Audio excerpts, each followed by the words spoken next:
welcome to Adrice's Kitchen 69. Today, I want to show you my recipe for slow cook ribs.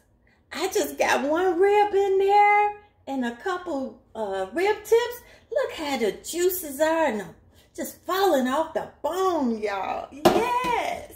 Let me share with you my ingredients. You want to take a thawed out rib and marinate it in onion powder.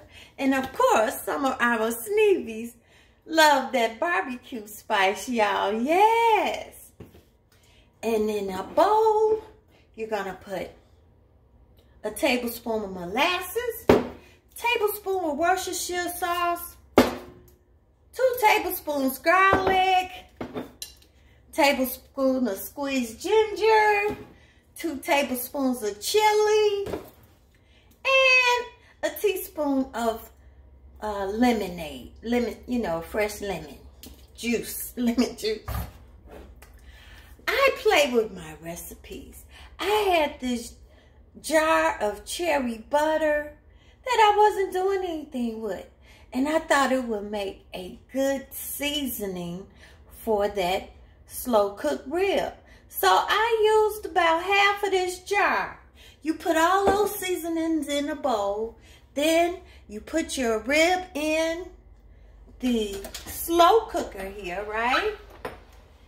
You just put it in there and pour all of that you mixed up in that bowl on top. You don't have to put any oil or anything in it because the rib is going to make its own oil. And look what you got for about in 3 or 4 hours. Ooh, it just falling off the bone.